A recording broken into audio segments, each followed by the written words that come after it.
ये कहानी एक ऐसी दुनिया से शुरू होती है जहाँ एक छोटी सी लड़की अपने फटे पुराने पपी को गोद में लिए बैठी होती है। उसकी बड़ी बड़ी आंखों में उदासी साफ झलक रही थी। वो खिलौना कभी उसका सबसे प्यारा साथी था, लेकिन अब उसकी सिलाई उधड़ चुकी है और एक कान भी आधा लटक रहा है और रुई तो जगह जगह से बाहर झांक रही है। लड़की की माँ उसे सुझाव देती है कि इसे फेंक देते हैं, भले ही हम इसे रिपेयर भी करवा दे तो ये अच्छा नहीं लगेगा। उनके लहजे से साफ झलक रहा होता है कि ये बात उनके लिए जरा भी इमोशनल नहीं है, और क्योंकि परिवार बेहद अमीर है तो माँ को इसमें कोई प्रॉब्लम नहीं दिखती कि वो बस नया टॉय खरीद लिया जाए। लेकिन उस लड़की को इस पपी से गहरा लगाव था, लेकिन माँ की सजेशन और दबाव में आकर वो अनमने मन से इसे छोड़ देने के लिए तैयार हो जाती है। थोड़ी देर के बाद दोनों घर के बाहर लगे बड़े से कूड़े के डब्बे के पास खड़ी होती है।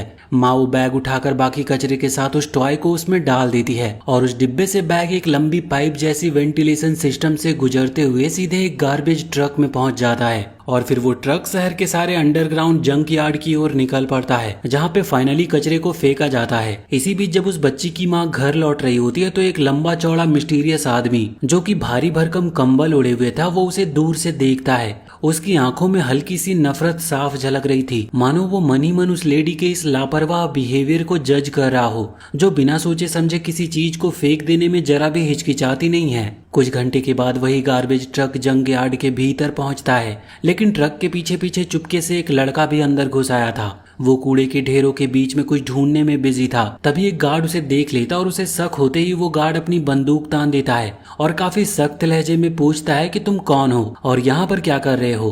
गार्ड आगे बताता है कि हाल ही में रिपोर्ट्स आई है कि कोई ट्रैश रेडर शहर की सफाई व्यवस्था बिगाड़ रहा है और वो कचरे को वापस बाहर निकाल कर ले जाता है। गार्ड को यकीन हो जाता है कि ये वही बदनाम रेडर है और वो तुरंत इमरजेंसी अलार्म दबा देता है। कुछ ही सेकेंड्स में दो और भी गार्ड्स अंदर घुस आते हैं। वो अपने हथियार ताने उसे पकड़ने के लिए आगे बढ़ते हैं तो लड़का मौका देखकर पास खड़ी सड़ी गली चीजें उठाकर उनके ऊपर फेंकने लगता है, जिससे वो चौंक कर पीछे हट जाते हैं और इसी पल का फायदा उठाकर वो वेंटिलेशन टनल की ओर भागता है। वो बाहर निकलने ही वाला होता है तभी गेट अचानक से गिरकर रास्ता बंद कर देता है और उन गार्ड्स के पास अब एक क्लियर निशाना होता है और वो गोलियां चलाने लगते हैं। लेकिन तभी वो लड़का अपनी एक हिडन एबिलिटी का इस्तेमाल करता है। उसकी स्पीड इतनी तेज हो जाती है कि गोलियां उसे छू भी नहीं पाती। फिर भी भागते समय एक गोली उसके हाथ में लग जाती है, लेकिन वो किसी तरह भागना जारी रखता और अंत में सीवर सिस्टम से होकर बाहर निकल आता है। जब सब कुछ नॉर्मल हो जाता है तो वो एक सुनसान अंधेरी सड़क पर पहुंचकर थक कर रुकता है। उसकी सांसें तेज चल रही होती है और वो खुद ही मन ही मन बड़बड़ाता है कि मैं कोई रेडर नहीं हूँ।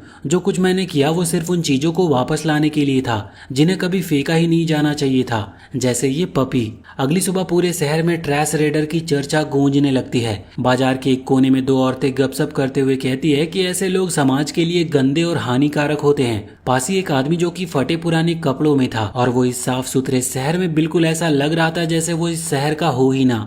वो उनकी बातें सुनता है लेकिन उसके चेहरे पर कोई रिएक्शन नहीं होता। वो चुपचाप एक छोटे से दरवाजे की ओर बढ़ता है जो कि शहर के बाहर स्थित स्लम में जाता है। स्लम में पहुंचते ही वहां भी ट्रैश रेड की खबर आग की तरह फैल जाती है। लोग फुसफुसाने लगते हैं कि अब पुलिस की सख्ती और भी बढ़ जाएगी। वहीं एक लड़की ची जो तुरंत ही अपने दोस्त रूडो पर शक जताती है। उसके लाल आंखों वाले इस दोस्त को देखकर उसे पूरा यकीन है कि यही सारी मुसीबत का कारण है। उधर रूडो अपने छोटे से ठिकाने पर इकट्ठा किए हुए कचरे के ढेर को छांटने में डूबा हुआ होता है, जिनमें ज्यादातर टूटे फूटे खिलौने ही थे जिन्हें वो अपने हाथों से ठीक करने का प्लान बना रहा था। यहाँ पर ची धीरे धीरे उसके पास आती है और धीरे से उससे पूछती है कि क्या तुम फिर से अपनी जान जोखिम में डालकर शहर के गार्बेज में गए थे चुराने।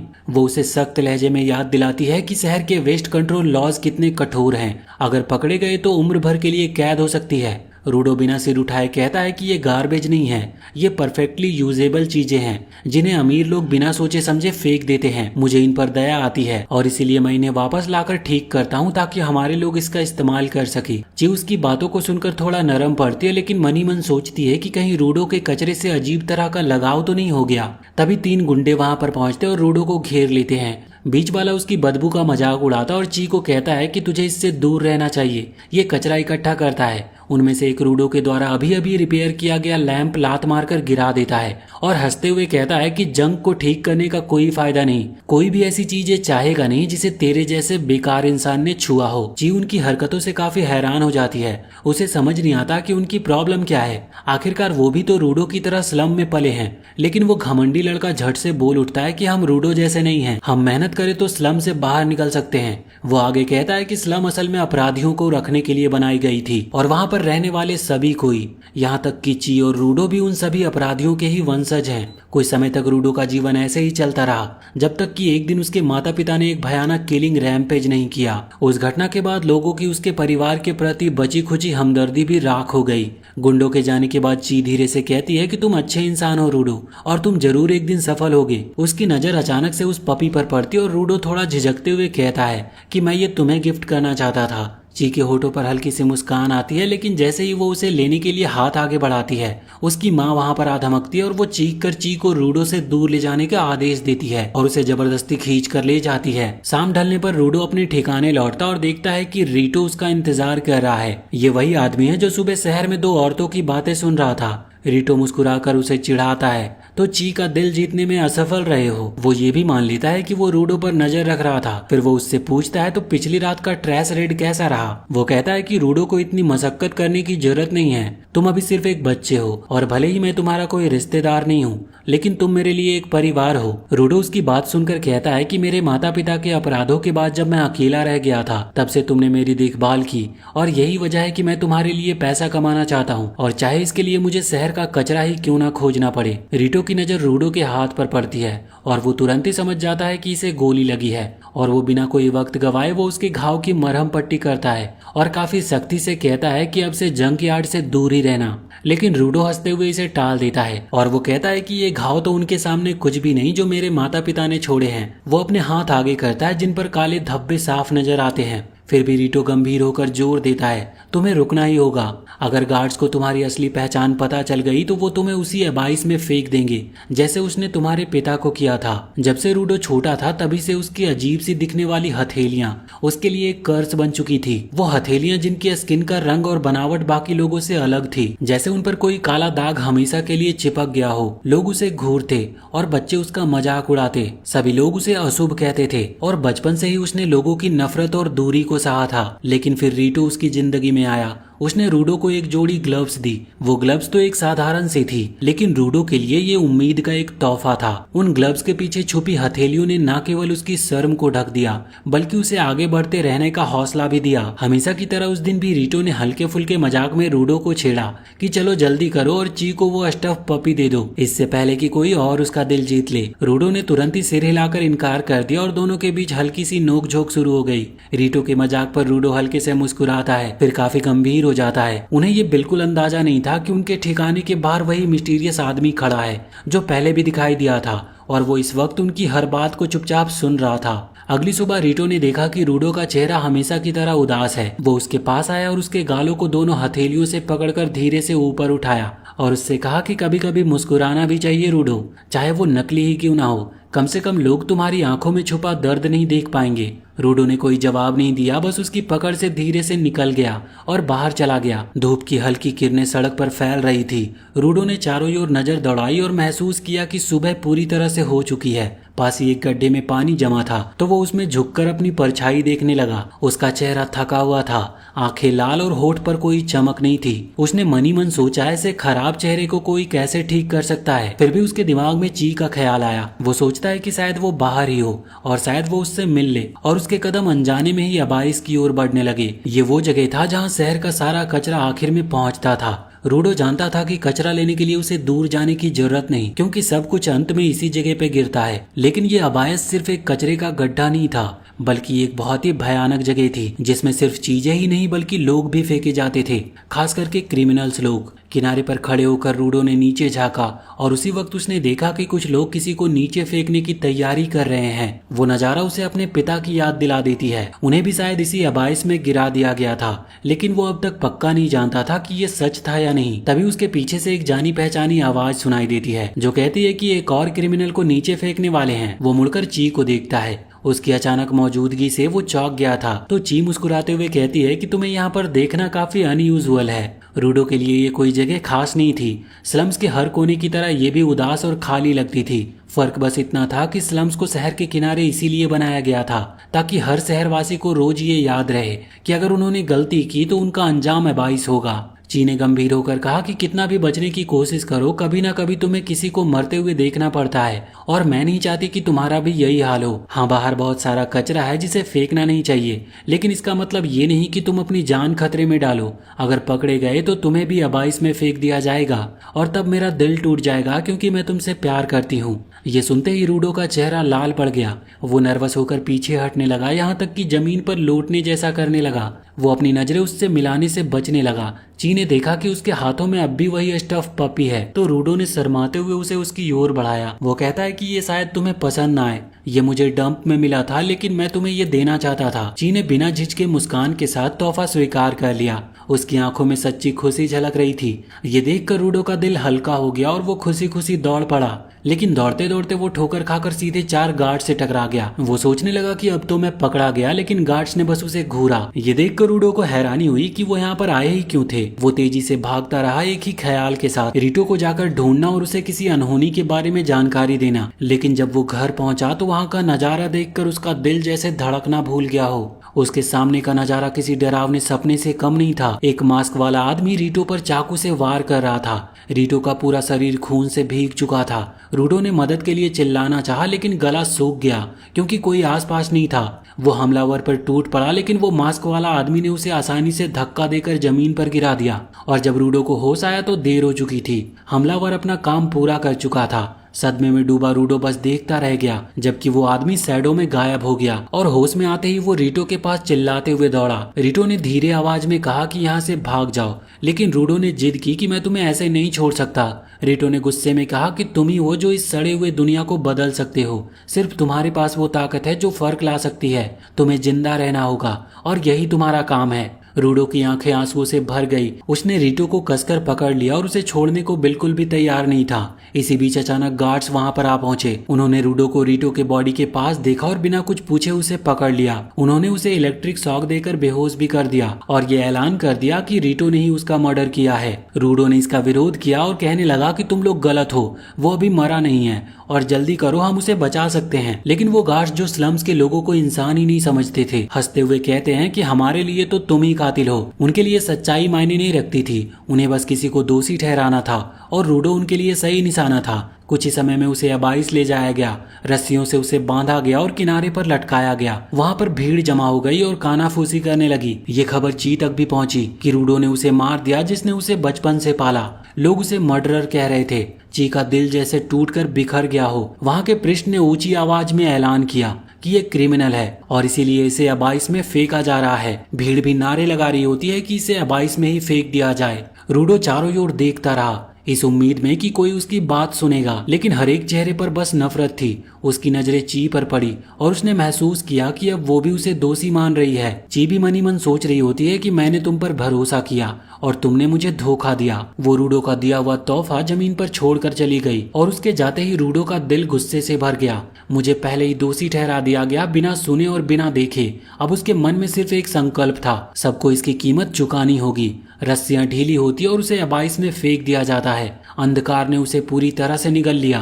गिरते हुए उसे लगा जैसे उसकी जिंदगी उसके हाथों से फिसल रही हो। आंखों के सामने पुरानी यादों की झलकियां चमकने लगी थी और सब कुछ धुंधला पड़ गया और उसकी आंखें बंद हो गई। लेकिन फिर अचानक से उसकी आंखें खुली। वो सचमुच अबाइस में था। उसने हमेशा सुना था कि यहाँ अंधेरा होता है, लेकिन जो उसने महसूस किया वो अंधेरे से भी भयानक था। हवा में अजीब आवाजें तैर रही थी और कहीं आसपास कुछ हलचल भी हो रही थी। और जैसे ही रूडो पीछे मुड़ता है वो डर के मारे कांप जाता है। उसके सामने एक ऐसा नजारा खड़ा था जिसे देखकर किसी की भी रूह कांप जाए। पूरी तरह कचरे से बना एक बड़ा सा मॉन्स्टर जिसकी ऊंचाई किसी इमारत के बराबर थी। लोहे के टुकड़े, फटी हुई प्लास्टिक और पुरानी कपड़े और सड़े गले मांस जैसी बदबूदार परतें उसके शरीर पर लिपटी थी। उसकी आंखों की जगह 2 चमकते लाल लाल बिंदु थे जो सीधे रूडो के आर पार देख रहे थे। रूडो का दिल तेजी से धड़कने लगता है। उसने एक पल भी सोचे बिना भागना शुरू कर दिया, लेकिन उसके भागते ही वो ट्रैश मॉन्स्टर कुछ चिल्लाता है और जैसे उसकी आवाज किसी अलार्म की तरह काम कर गई और कुछ ही पलों में भारी भारी कदम की गूंज सुनाई देने लगी। अंधेरे के कोने से दो और उतने ही बड़े मॉन्स्टर निकल आए और रूडो को तीन तरफ से घेर लिया। यहाँ रूडो के दिमाग में काफी सवाल घूम रहे थे कि ये कचरे का ढेर जिंदा कैसे हो सकता है और मुझ पर हमला क्यों कर रहा है, लेकिन सवाल पूछने का वक्त नहीं था क्योंकि खतरा बिल्कुल सामने था और वहाँ जमीन पर पड़े एक इंसानी खोपड़ी ने उसे साफ चेतावनी दे दी कि अगर जल्दी ही उसने कुछ नहीं किया तो उसका भी हाल यही होने वाला है। रूडो के पैरों के नीचे का कचरा हिलने लगा और वो खुद को संभाल नहीं पाया और सीधे नीचे धंस गया। गिरते हुए कई सारी नुकीली चीजों से टकराते हुए वो नीचे आ गिरा। टक्कर इतनी जोरदार थी कि उसे सांस लेना भी मुश्किल हो रहा था, लेकिन मुश्किल यहीं खत्म नहीं हुई। नीचे की हवा में इतनी तीखी सड़ी गली बदबू थी कि हर सांस दम घुटने जैसा लग रहा था। उसकी आंखें पानी से भर गई और नाक से खून निकलने लगा।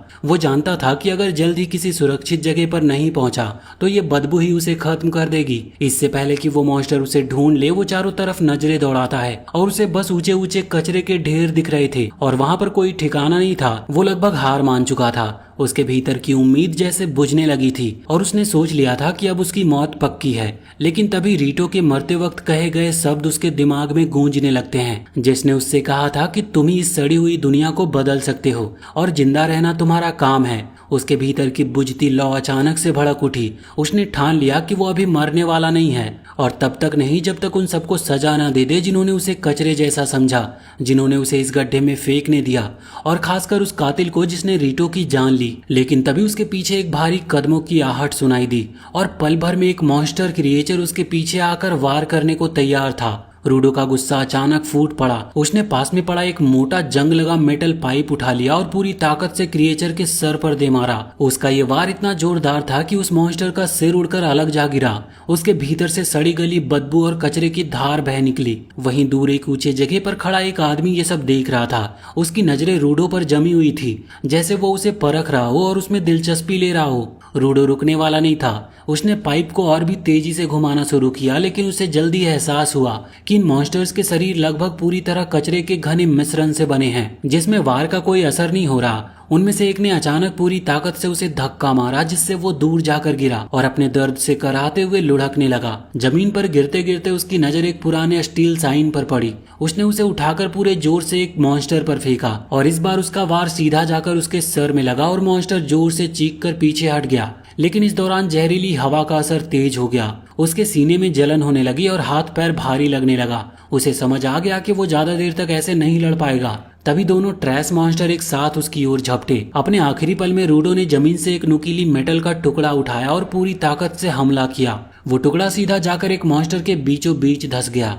और एक जोरदार धमाका हुआ और वो मॉन्स्टर फटकर कचरे के बड़े बड़े टुकड़ों में बिखर गया। रूडो ने यहाँ पर राहत की सांस ली, लेकिन ये राहत ज्यादा देर के लिए नहीं थी। उसके सामने अब एक और मॉन्स्टर खड़ा था, पिछले सभी से बिल्कुल बड़ा, और उसकी हरकतों में कहीं ज्यादा हिंसा झलक रही थी। कोई और रास्ता ना पाकर रूडो ने फिर भागना शुरू कर दिया। उस मॉन्स्टर ने जमीन पर इतनी जोर से अपने पैर पटके कि रूडो सीधा हवा में उछल गया और सीधा उस आदमी के सामने आ गिरा जो अब तक उसे देख रहा था। रूडो उसके अचानक सामने आने से चौंक गया, लेकिन सांस लेने की तकलीफ और बदबू अब भी उसे परेशान कर रही थी। उस आदमी ने बिना कुछ कहे उसे उठाया और फिर अचानक एक जोरदार लात उसके पेट में मारी, जिससे रूडो का शरीर झुक गया। इससे पहले कि रूडो कुछ समझ पाता, आदमी ने उसके चेहरे पर एक गैस मास्क चढ़ा दिया। शुरुआत में रूडो गुस्से से भर गया, लेकिन जैसे ही उसने पहली गहरी सांस ली, उसे एहसास हुआ कि अब वो आसानी से सांस ले पा रहा है। उसने धीमी आवाज में कहा कि थैंक यू, लेकिन इस वक्त उसके मन में कई और भी सवाल उठ रहे थे कि ये जगह क्या है और ये कचरे के डीमन कौन है। वो कुछ पूछने ही वाला था कि उस आदमी ने कहा कि चुप रहो। रूडो को उसकी चुप्पी और मिस्टीरियस बिहेवियर खटकने लगा था। वो फिर से कहता है कि तुम जवाब क्यों नहीं दे रहे, मुझे अभी अभी यहाँ पर फेंका गया है, मुझे कुछ भी समझ नहीं आ रहा, जब तक कोई मुझे बताएगा नहीं मैं चुप नहीं रहूंगा। उसके लगातार शोर करने से वो आदमी चिढ़ गया और बोला कि तुम्हें पता भी है ये जगह क्या है? ये एक टॉक्सिक वेस्टलैंड है जो तुम्हारे जैसे ही लोगों ने छोड़ी है। अगर तुम चुप रहते तो सही समय पर सब कुछ समझा देता, लेकिन तुम्हारी बकवास ने हमें फिर से मुसीबत में डाल दिया है। रूडो यहाँ पर बिल्कुल हैरान होते हुए पूछता है कि मुसीबत? उस आदमी ने इशारा किया और रूडो ने देखा कि अंधेरे से कई और भी मॉन्स्टर उनकी ओर बढ़ रहे हैं। आदमी ने कहा कि ये क्रिएचर ट्रैश बीस्ट हैं, कचरे से बने ऐसे मॉन्स्टर जिन पर आम हथियारों का कोई असर नहीं होता, इन्हें आवाज अपनी ओर खींचती है और तुम्हारी चिल्लाहट ने पास के सारे बीस्ट को हमारी ओर खींच लिया है। ये इलाका खास तौर पर खतरनाक है और मैं इनसे बचना चाहता था, लेकिन अब देर हो चुकी है। अगले ही पल उस आदमी के हाथों से एक ब्लू एनर्जी निकलती है और उसकी अम्ब्रेला में समा जाती है। रूडो के सामने ही वो अम्ब्रेला बदलने लगी और उसके हैंडल पर धारदार ब्लेड जैसे उभर आए और उसका सिरा किसी हाईटेक हथियार जैसे दिखने लगा। जैसे ही पहला ट्रैश मॉन्स्टर उन पर झपटा, आदमी ने एक ही बार में उसे टुकड़ों में काट डाला। रूडो की आंखें फटी की फटी रह गई। वो कहता है कि इतना आसान था ये, लेकिन लड़ाई अभी खत्म नहीं हुई थी। कई मॉन्स्टर्स अभी भी उनकी ओर आगे बढ़ रहे थे। वो आदमी लाइट की स्पीड से आगे बढ़ा और कुछ ही सेकंड में ज्यादातर बीस्ट को मार गिरा दिया। रूडो ये देखकर दंग रह गया था और उसके दिमाग में एक ही ख्याल गूंजने लगा कि अगर मेरे पास भी एक ऐसा हथियार होता तो मैं ऊपर जाकर उन सबसे बदला ले सकता था। इसी बीच एक मॉन्स्टर ने उनके मुंह से बैंगनी रंग का जहरीला स्लाइम उगलना शुरू कर दिया। आदमी तुरंत सतर्क हो गया और उसने अम्ब्रेला को ढाल की तरह इस्तेमाल करके स्लाइम को रोका और फिर सीधा उसका नुकीला सिरा उस मॉन्स्टर के सर में घुसा दिया और एक पल में वो बिस्ट वहीं पर ढेर हो गया। लड़ाई खत्म होते ही वो आदमी रूडो के पास लौटा। उसने अपना मास्क हटाया और अपना नाम इंजिन बताया, जो कि एक क्लीनर था, लेकिन बोलते ही उसने फिर से मास्क पहन लिया क्योंकि बदबू अब भी हवा में फैली हुई थी। रूडो की आंखें भारी होने लगी। थकान, चोट और जहरीली हवा के असर ने उसे घेर लिया था और इसीलिए वो बेहोश होकर वहीं पर गिर पड़ा। बेहोशी में एक पुरानी याद उसके सामने तैरने लगी। जब वो बच्चा था तो एक दिन पूरे कीचड़ में लथपथ होकर घर लौटा था। रीटो ने हैरानी से पूछा कि ये क्या हालत बना ली है तुमने। रूडो ने रोते हुए बताया था कि कुछ बच्चों ने उसे धक्का दिया था क्योंकि उसने कहा था कि चीजें जिंदा हो सकती है अगर उनकी देखभाल की जाए, शायद उनमें सोल भी आ सकता है। बच्चे हंसने लगे और उसे कीचड़ में गिरा दिया। रीटो उससे कहता है कि हर चीज में सोल हो सकता है अगर तुम उसे सच में इम्पोर्टेंस दो। ये सुनकर रूडो की आंखों में चमक आ गई तो वो कहता है कि क्या मेरे ग्लव्स में भी सोल हो सकती है। रीटो मुस्कुराकर कहता है कि हाँ जरूर, अगर तुम उन्हें सच में मानते हो तो उनमें भी हो सकती है। जब रूडो की आंख खुली तो उसने खुद को जमीन पर घसीटा जाता पाया। उसके हाथ पैर बंधे थे और वो सोचने लगता है कि ये क्या है, मुझे क्यों बांधा है। तो इंजिन ने बताया कि तुम अभी भी मेरे लिए अजनबी हो, मैं किसी अजनबी को अपने बेस तक बिना सुरक्षा के नहीं ले जा सकता। रूडो ने छूटने की कोशिश की और चिल्लाया कि मुझे छोड़ दो, मुझे शहर वापस जाना है। तो इंजिन कहता है कि शहर जिसे तुम स्फेयर कहते हो वो आसमान में लगातार अपनी जगह बदलते रहता है, उसे ढूंढना लगभग नामुमकिन है और तुम फिलहाल यहाँ पर फंसे हो और यही सच्चाई है। लेकिन रूडो का चेहरा कठोर हो गया था। वो कहता है कि अगर तुम कह रहे हो कि मैं फंसा हूँ तो इसका मतलब है कि वापस जाने का कोई रास्ता है और मैं तब तक नहीं रुकूंगा जब तक तुम मुझे सब कुछ सच नहीं बता देते। वो वार्निंग देता है कि जब तक उसे अपनी मनचाही जानकारी नहीं मिल जाती वो इंजिन को परेशान करना बंद नहीं करेगा। रूडो की लगातार चिल्लाहट से तंग आकर इंजिन कहता है कि अगर वो इस जगह के बारे में इतना जानने के लिए बेचैन है तो अब उसे एक असली रियल वर्ल्ड लेसन मिलने वाला है। इंजिन रूडो को घसीटते हुए एक पुराने छोड़े गए गैस स्टेशन तक ले आता है जिसके बाहर कुछ ट्रक खड़े होते हैं। बिना कुछ कहे इंजिन उसे वहां पर छोड़ देता और उसे गुड लक बोलता और वहां से चला जाता है ताकि रूडो खुद ही यहाँ की सच्चाई जान सके। उसी वक्त रूडो देखता है कि कुछ आदमी उसे घूर रहे हैं। वो उसके हुलिये से हैरान थे, उन्हें उसके कपड़े अजीब लगते हैं और वो शक करने लगते हैं कि शायद वो एक स्फेराइट है। स्फेराइट उन्हीं लोगों को कहा जाता था जो ऊपर शहर में रहते थे। उनका शक पक्का करने के लिए वो उससे पूछते हैं कि वो कहाँ से आया है। तो रूडो बताता है कि वो उस जगह से गिरा है जिसे वो स्फेयर कहते हैं। जैसे ही वो ये कहता है सारे आदमी हैरान होकर अपना मास्क उतार देते हैं। उन्होंने पहले किसी जिंदा स्फेराइट को नहीं देखा था और उनके लिए ये यकीन करना मुश्किल था कि स्फेयर से गिरने के बाद कोई जिंदा भी रह सकता है। लेकिन रूडो के चोटिल चेहरे को देखकर उसकी बात पर शक करना भी मुश्किल था। रूडो उनसे दूर हटने लगता है तो वो तुरंत ही अपनी बदतमीजी के लिए माफी मांगते हैं, ये बताते हुए कि उसके जैसे लोगों से शायद ही कभी वो मिले हैं, इसीलिए एक्साइटमेंट में वो ज्यादा बहक गए। उनका लीडर रूडो की जंजीरों में हो रही तकलीफ को नोटिस करता है और वो उन्हें ढीला करने को कहता है। यहाँ पे एक पल के लिए रूडो सोचता है कि शायद ये आदमी अच्छा है, लेकिन फिर हालात बदल जाते हैं। उसे आजाद करने के बजाय वो उसे अपने ट्रक के पीछे जकड़ देते हैं और उसका मजाक उड़ाते हैं कि रूडो कितना बेवकूफ है जो अजनबियों पर भरोसा कर बैठा। जंजीरें कसते समय लीडर बाकी लोगों को चेतावनी देता है कि रूडो को संभाल कर रखना क्योंकि वो अपना मर्चेंडाइज खराब नहीं करना चाहेंगे। स्फेराइट पार्ट्स यहाँ बहुत कीमती होते हैं, आंखें, उंगलियां और यहाँ तक कि कपड़े भी ऊंचे दामों में बिकते हैं। लेकिन लीडर ने कभी सपने में भी नहीं सोचा था कि उसके हाथ एक जिंदा स्फेराइट लग जाएगा। वो आदमी सोचता है कि शायद रूडो को समझ नहीं आ रहा कि स्फेराइट पार्ट्स की इतनी डिमांड क्यों है। वो साफ साफ बताता है सतह पर रहने वाले सब लोग स्फेराइट से नफरत करते हैं, पीढ़ियों से वो बस अपना कचरा यहाँ नीचे फेंकते आए हैं और यहाँ पर कचरे के पहाड़ जो हवा को जहरीला कर देते हैं और जमीन को बिगाड़ देते हैं, उससे भी बुरा यहाँ की गंदगी ऐसे मॉन्स्टर्स को जन्म देती है। उनके लीडर की नजर में स्फेराइट ने सालों से यहाँ लोगों को धीरे धीरे मार डाला है, उन्हें जहर और जिंदगी में डुबोकर। और अगर एक बार ये खबर फैल गई कि रूडो उनमें से एक है तो लोग सिर्फ उसे मारना ही नहीं चाहेंगे बल्कि उसे दर्दनाक मौत देंगे। लीडर को फर्क नहीं पड़ता कि रूडो को टॉर्चर किया जाए या टुकड़े टुकड़े कर दिए जाए, वो फिर भी उसे बेचकर मुनाफा कमाएगा। लेकिन इससे पहले कि वो उसे बेचे, लीडर पहले अपनी पर्सनल बदला लेने का फैसला करता है। वो सड़ा हुआ कचरा मुट्ठी भर भर कर रूडो के मुंह में ठूसता है, ये सोचकर कि शायद रूडो ने कभी असली तकलीफ का स्वाद नहीं चखा होगा। लेकिन जैसे ही वो एक और मुट्ठी ठूसने की कोशिश करता है, रूडो उसके हाथ की उंगलियों पर काट लेता है और हड्डी तक मांस नोच लेता है। लीडर दर्द से छटपटा जाता है, लेकिन रूडो उस मांस को चबाता है और निगल भी जाता है। स्लम्स में रूडो को हमेशा इसी तरह के बचे खुचे टुकड़ों पर जीना पड़ा था। उसके लिए अब कुछ भी नया नहीं था, नफरत और भेदभाव वही है, चाहे वो कहीं भी पहुंच जाए। लोग हमेशा उसे बेकार समझने का बहाना ढूंढ ही लेंगे और अब वो इन सब चीजों से तंग आ चुका है। वो जंजीरों से खुद को छुड़ा लेता है और इस समय रूडो पूरी तरह अपना आपा खो देता है और अब बस उसके मन में एक ही चीज चल रही होती है, मारने की इच्छा। पास की एक चट्टान से इंजन ये सब देख रहा होता है और रूडो की काबिलियत से सच में काफी इम्प्रेस भी होता है। रूडो को रीटो की बात याद आती है कि अगर तुम किसी चीज की लंबे समय तक देखभाल करो तो उसमें आखिरकार एक सोल जाग सकता है। वो सामने तैर रही जंजीरों को पकड़ता और अचानक वो लाल चमकने लगती है, जिससे वो गुंडे हैरान रह जाते हैं। उस दुनिया में कुछ खास लोग होते हैं जैसे इंजन, जो चीजों में जान डाल सकते हैं और उनकी असली ताकत को अनलॉक कर सकते हैं। रूडो उन्हीं में से एक था। रूडो के हाथ में पकड़ी जंजीर बदल जाती है, जिससे उन गुंडों का हमला करने का हौसला भी डगमगा जाता है। लेकिन लीडर उन्हें याद दिलाता है कि भले ही रूडो एक गीवर है, लेकिन बिना जंजीर के वो बेकार है। ये सुनकर वो जंजीर को उसके हाथ से गिरा देते हैं, लेकिन फिर भी रूडो रुकता नहीं।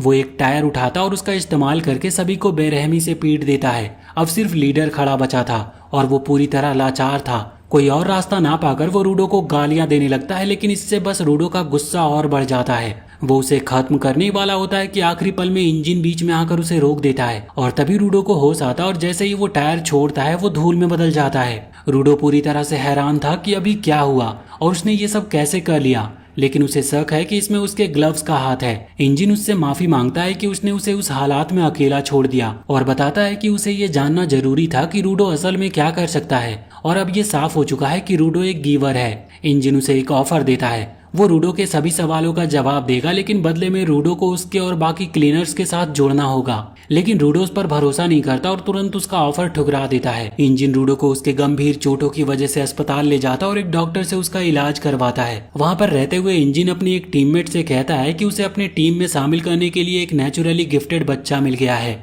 रूडो विरोध करता है, चिल्लाते हुए कहता है कि उसने कभी टीम में जुड़ने के लिए हाँ नहीं कहा है, लेकिन इंजन जवाब देता है कि उसमें इसकी कोई राय नहीं चलेगी, वो यहाँ पर अकेला जिंदा नहीं रह पाएगा। डॉक्टर भी रूडो को डांटने लगते हैं। वो उसे लापरवाह कहता है कि वो अकेला ही यहाँ पर घुस गया। वो हैरान है कि इतनी टॉक्सिक हवा में सांस लेने के बाद भी रूडो जिंदा कैसे बच गया और कहता है कि उसे शुक्रगुजार होना चाहिए कि इंजन उसकी मदद करने आ गया। डॉक्टर को रूडो का चेहरा देखना भी खलने लगता है, तो वो कहता है कि वो बिल चुकाकर निकल जाए। इसके बाद इंजन डॉक्टर की फीस भर देता और दोनों साथ में बाहर निकलते हैं। रूडो इंजन की मदद की सराहना करता है, लेकिन वो बस ये कहता है कि वो उसकी टीम से नहीं जुड़ सकता, उसे स्फीयर लौटना है बदला लेने के लिए। उसके पास यहाँ नीचे कचरे में वक्त बर्बाद करने का समय नहीं है। इंजन कहता है कि वो चाहे तो इधर उधर पूछकर स्फीयर वापस जाने का रास्ता ढूंढने की कोशिश कर सकता है, लेकिन पहले उसे कुछ बातें समझ लेनी चाहिए। यहाँ नीचे हर कोई स्फेराइट से नफरत करता है और अगर लोगों को पता चल गया कि रूडो उन्हीं में से एक है तो उसका अंत हो जाएगा। इसके अलावा यहाँ कुछ भी मुफ्त में नहीं मिलता, कोई भी उसे जानकारी यूं ही नहीं देगा, इसीलिए इधर उधर भटककर सवाल पूछने से कुछ भी हासिल नहीं होने वाला। शहर के अंदर इंजन रूडो के लिए कुछ बर्गर लाता है और दोनों पास की एक टेबल पर बैठ जाते हैं। रूडो अपना खाना बड़े मजे से खा रहा होता है, यहाँ तक कि वो थोड़ा हैरान भी होता है क्योंकि उसने हमेशा से अबाइस को एक वीरान बंजर जगह के रूप में सोचा था। लेकिन यहाँ पर आकर उसे एहसास होता है कि ये भी किसी आम शहर जैसा ही है, बस इधर उधर ज्यादा कचरा बिखरा है। तभी इंजन उसे यहाँ की सिस्टम के बारे में बताने लगता है। वो समझाता है कि कचरे में अक्सर एक तरह की इमोशनल एनर्जी होती है जिसे एस्मा कहा जाता है और कभी कभी ये जमा होकर एक बड़े मॉन्स्टर्स में बदल जाते हैं और वो मॉन्स्टर्स भी वही थे जिनसे रूडो ने लड़ाई की थी। ये मॉन्स्टर इंसानों पर देखते ही हमला कर देते हैं। हालांकि आमतौर पर ये डंप जोन के पास ही रहते हैं, इसीलिए शहर के लोग इन्हें कम ही देखते हैं। फिर भी कभी कभी इनमें से कोई एक शहर में घुसकर तबाही मचा देता है। इसके अलावा ट्रैश बीस्ट को हराना आसान नहीं है, तुम्हें उनका कोर नष्ट करना पड़ता है और इसके लिए खास वेपन चाहिए, जैसे इंजन की अम्ब्रेला या रूडो के ग्लव्स हैं। ये देखने में आम चीजें लग सकती है, लेकिन अगर इन्हें समय के साथ काफी केयर से रखा जाए तो इनमें सोल बच सकता है और ये बहुत ही पावरफुल वेपन बन जाते हैं जो ट्रैश मॉन्स्टर से लड़ने में काम आते हैं। और सिर्फ कुछ ही लोग इन वेपन की असली ताकत को निकाल सकते हैं, जिन्हें गिवर्स कहते हैं, और किस्मत से रूडो भी उन्हीं में से एक है। इंजन बताता है कि वो एक क्लीनर है, एक ऐसे ग्रुप का हिस्सा जो ट्रैश मॉन्स्टर को खत्म करने में माहिर है। उन्हें हमेशा गिवर्स की जरूरत रहती है, इसीलिए वो रूडो को भी अपनी टीम में जॉब ऑफर कर रहा है। रूडो पूछता है कि क्या टीम में काम करने के बदले इंजन सच में उसे स्फेयर लौटने का रास्ता बताएगा। इंजन मान लेता है कि उसे स्फेयर वापस जाने का कोई तरीका पता नहीं, उसने तो बस पहले झूठ बोला था ताकि रूडो उसकी बात सुन ले। रूडो गुस्से में आ जाता है कि इंजन ने उसे बेवकूफ बनाया, लेकिन इंजन कहता है कि उसका बॉस जानता है कि यहाँ नीचे क्या चल रहा है और अगर कोई रूडो की मदद कर सकता है तो वही कर सकता है। लेकिन फिर भी अभी रूडो नाराज है कि अब उसे स्फेयर वापस जाने का छोटा सा मौका पाने के लिए भी इंजन के बॉस के पास जाना पड़ेगा। तभी इंजन को एक कॉल आती है और वो कहता है कि उसे जल्दी से कुछ काम निपटाने जाना होगा। जाने से पहले वो रूडो को पैसे से भरा एक बैग देता है और कहता है कि जब तक वो वापस आता है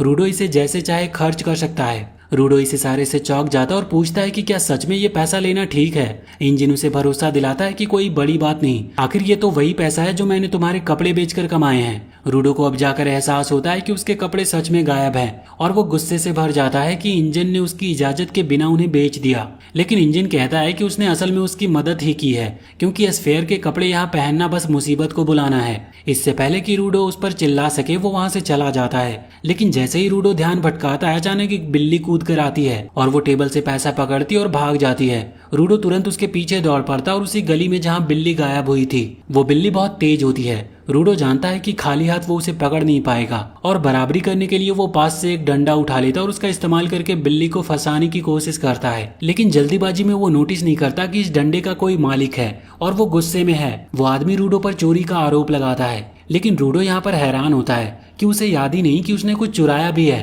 वो आदमी रूडो के हाथ में पकड़े डंडे की ओर इशारा करता और कहता है कि वो इस डंडे की बात कर रहा है। रूडो को समझ नहीं आता कि इतनी साधारण और बेकार दिखने वाली चीज किसी लिए इतनी अहम क्यों हो सकती है।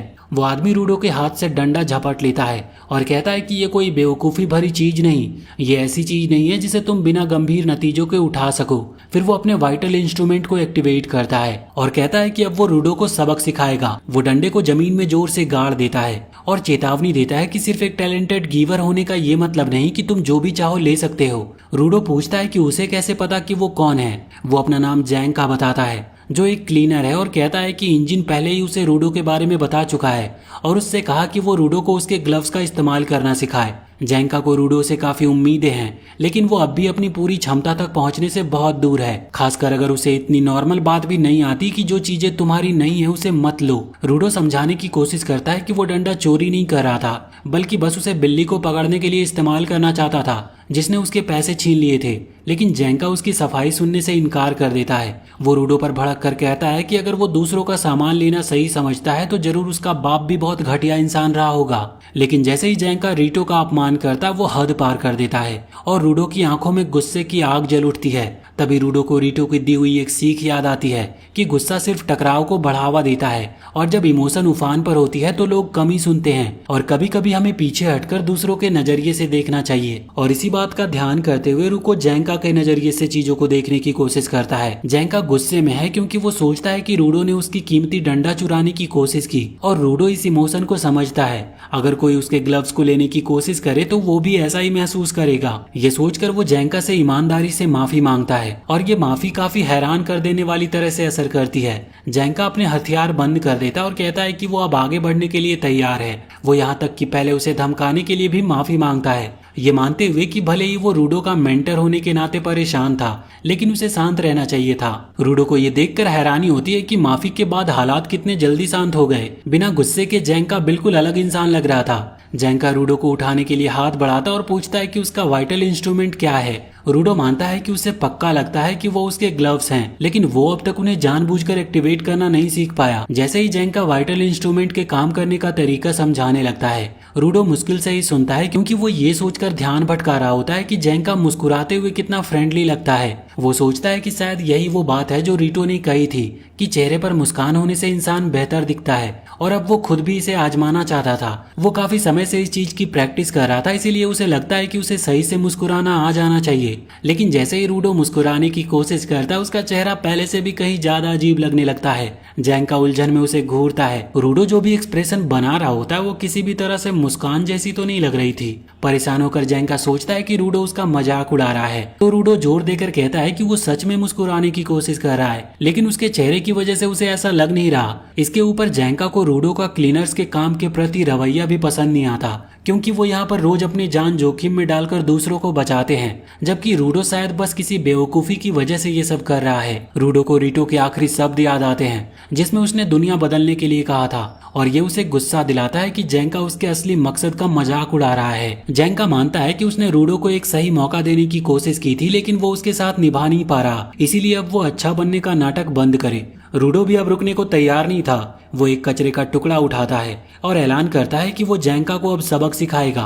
जैंका हैरान रह जाता है कि रूडो अपने ग्लव्स के अलावा किसी और चीज से लड़ रहा है, और आखिरकार उसे समझ आता है कि इंजन ने उसे अननेचुरल क्यों कहा था। फिर भी भले ही उसे ये इम्प्रेसिव लगता है, जैंका मानता है कि ऐसे रॉ टैलेंट बेकार हैं अगर उसके पास सही स्किल्स ना हो। तभी रूडो नोटिस करता है कि जैंका के पास अब उसका डंडा नहीं है। ऊपर देखते ही वो देखता है कि डंडा उसी की तरफ उड़ता आ रहा है। वो समय रहते बच जाता है, लेकिन जैंका फौरन दूरी घटाकर लगातार दबाव बनाना शुरू कर देता है। रूडो को आखिरकार पलटवार का मौका दिखता है, लेकिन उसका वार बस जैंका के गाल पर एक छोटा सा कट छोड़ता है। जैंका रूडो को जमीन पर पटक देता है और उसका मजाक उड़ाते हुए कहता है कि वो एक बेकार गिवर है। लेकिन तभी उसे अपने गाल पर कुछ महसूस होता है और सूंघकर उसे एहसास होता है कि ये पूप है।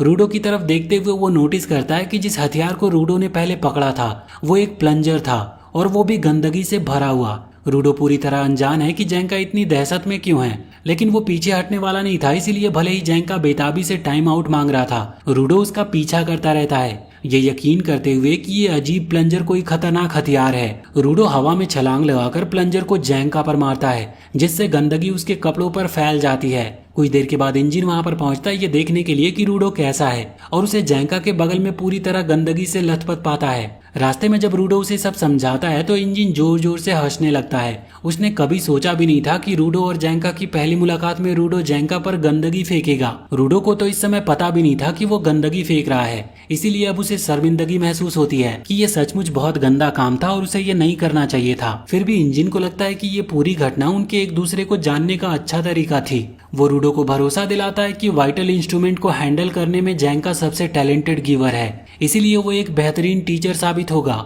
इंजन की तारीफ सुनकर जैंका खुश हो जाता है। तभी रूडो कार के पीछे एक पेयर बूट्स देखता है। इंजन आराम से कहता है कि ये तो रियो है। इंजन को पता ही नहीं था कि वो वहाँ पर है, तो रियो बताती है कि वो बस नए लड़के को खुद देखने आई थी। रूडो थोड़ा नर्वस महसूस करता है क्योंकि उसने लड़कियों से बहुत कम बातें की थी, लेकिन फिर रियो उसके बालों से खेलने लगती है और कहती है कि उसे उनका रंग पसंद आया। यहाँ पर इंजन उसे बताता है कि वो लोग क्लीनर हेडक्वार्टर की तरफ जा रहे हैं, और आगे कहानी में क्या होने वाला है ये हम अगले पार्ट में जानेंगे। तो फिलहाल अगर वीडियो पसंद आई हो तो चैनल को सब्सक्राइब करके बेल आइकन जरूर दबा लें, और कमेंट सेक्शन में हमें जरूर बताएं कि आपको ये कहानी कैसी लगी।